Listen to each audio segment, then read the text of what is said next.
오늘 함께 보실 하나님의 말씀은 데살로니가 전서 4장 9절에서 12절 말씀입니다. 말씀을 나누기 전 먼저 카리스를 준비해 주시기 바랍니다.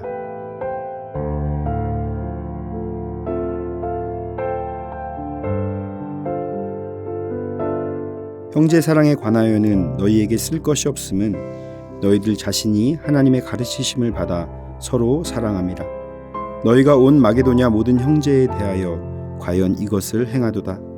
형제들아 권하노니 더욱 그렇게 행하고 또 너희에게 명한 것 같이 조용히 자기 일을 하고 너희 손으로 일하기를 힘쓰라.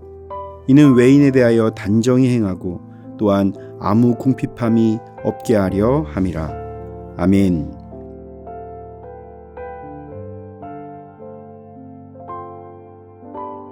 옛날에는 라디오를 들을 때 잘 들릴 때까지 이리저리 다이얼을 돌려서 주파수를 맞추어야 했습니다. 잘 들리다가도 조금만 틀어지면 잡음이 들리게 되어 제대로 들을 수가 없었기 때문입니다. 아무리 좋은 라디오를 가지고 있어도 방송국에서 송출하는 주파수와 같은 주파수로 맞추지 않으면 라디오의 기능을 할 수가 없습니다. 성도는 하나님의 기쁨과 같은 기쁨을 가져야 합니다. 나는 기쁜데 하나님을 기쁘시게 하는 기쁨이 아니라면 문제가 있는 것입니다. 그래서 성도는 하나님의 기쁨에 주파수를 맞추어 같은 기쁨으로 기뻐할 수 있는 삶을 살아야 합니다. 로마서 8장 8절에 육신에 있는 자들은 하나님을 기쁘시게 할 수 없느니라 라는 말씀과 같이 육신을 만족하는 기쁨에서 영적인 기쁨으로 주파수를 변경할 때 하나님의 기쁨과 같은 주파수로 하나님을 기쁘시게 하는 삶을 살게 됩니다. 우리는 하나님의 기쁨을 우선하는 자가 되어야 합니다. 오늘 말씀을 통해 하나님의 기쁨에 주파수를 맞추고 하나님을 기쁘시게 하는 삶을 사시기를 축복합니다. 첫째로 서로 사랑하십시오. 바울은 앞서 하나님을 기쁘시게 하는 삶을 살기 위해서 성결한 삶을 살 것을 강조하며 권면하였습니다. 이어서 오늘 본문에서는 형제 사랑에 더욱 힘을 쓰라고 권면합니다. 본문 9절과 10절을 보면 형제 사랑에 관하여는 너희에게 쓸 것이 없음은 너희들 자신이 하나님의 가르치심을 받아 서로 사랑함이라. 너희가 온 마게도냐 모든 형제에 대하여 과연 이것을 행하도다. 형제들아 권하노니 더욱 그렇게 행하고 라고 기록하고 있습니다.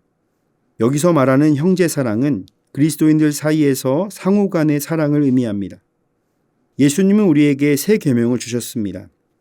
요한복음 13장 34절에서 35절을 보면 새 계명을 너희에게 주노니 서로 사랑하라. 내가 너희를 사랑한 것 같이 너희도 서로 사랑하라. 너희가 서로 사랑하면 이로써 모든 사람이 너희가 내 제자인 줄 알리라 라고 말씀하셨습니다. 예수님께서 우리에게 생명을 주시기까지 사랑하신 것처럼 우리가 서로 사랑하면 예수님의 제자임을 알게 되는 것입니다. 자기를 희생하고 낮추면서 사랑한다는 것은 매우 어려운 일입니다.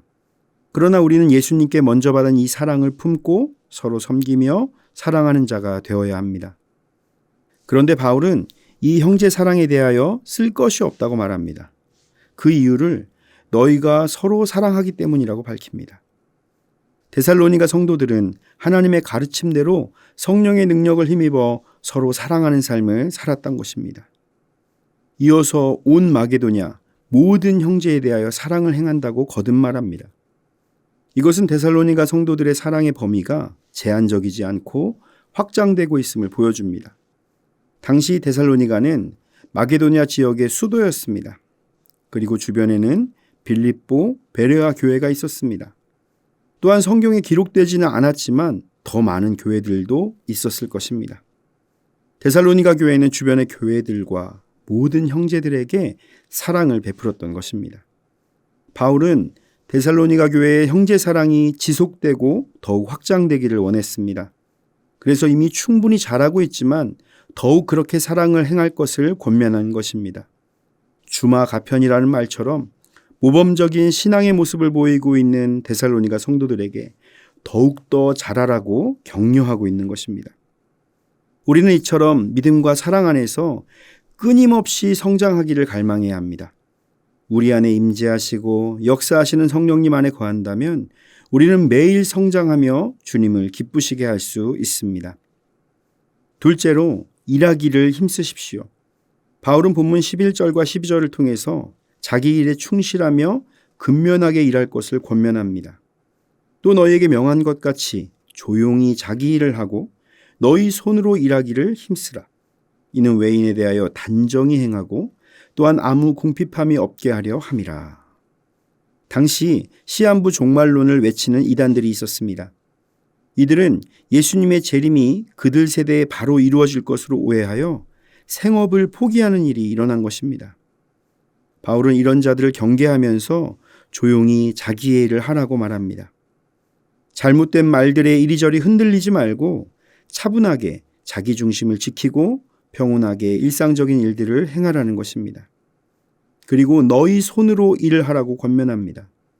당시 헬라 시대에서 손으로 일을 한다는 것은 노예들이나 하는 것으로 여겼습니다.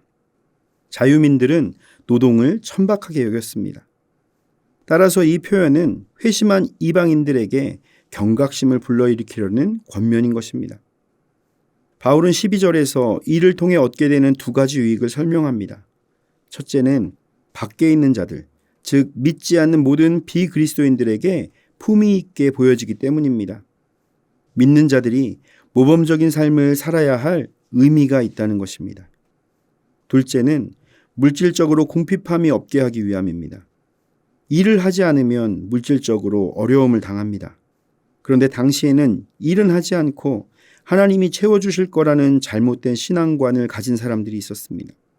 바울은 이런 잘못된 신앙관을 경계하면서 어떤 상황에서라도 자기 일에 충실할 것을 권면하는 것입니다. 사랑하는 성도 여러분, 우리가 하나님의 기쁨에 주파수를 맞추기 위해서 두 가지 노력을 해야 합니다. 예수님의 사랑으로 서로를 사랑하십시오. 또한 맡겨진 일에 최선을 다해 힘쓰십시오. 우리가 하나님의 뜻을 따라 하나님의 기쁨이 되기 위해 노력할 때 세상은 우리를 통해 하나님께 영광을 돌리게 될 것입니다. 하나님의 뜻 안에서 덕을 세우며 세상 속에서 빛과 소금이 되시기를 예수님의 이름으로 축원을 드립니다. 다 함께 기도하겠습니다. 사랑의 하나님, 우리를 통해 기뻐하시는 하나님께 감사를 드립니다. 우리가 하나님의 뜻에 주파수를 맞추고 주님의 기쁨이 되기를 원합니다. 다른 무엇보다도 주님을 기쁘시게 하는 삶이 되게 하옵소서. 서로 사랑하며 맡기신 일에 충성하는 자가 되어 주님의 마음을 시원하게 하는 믿음의 삶을 살게 하옵소서. 예수님의 이름으로 기도드립니다. 아멘. 하늘에 계신 우리 아버지, 아버지의 이름을 거룩하게 하시며 아버지의 나라가 오게 하시며 아버지의 뜻이 하늘에서와 같이 땅에서도 이루어지게 하소서. 오늘 우리에게 일용할 양식을 주시고 우리가 우리에게 잘못한 사람을 용서하여 준 것 같이 우리 죄를 용서하여 주시고 우리를 시험에 빠지지 않게 하시고 악에서 구하소서. 나라와 권능과 영광이 영원히 아버지의 것입니다. 아멘.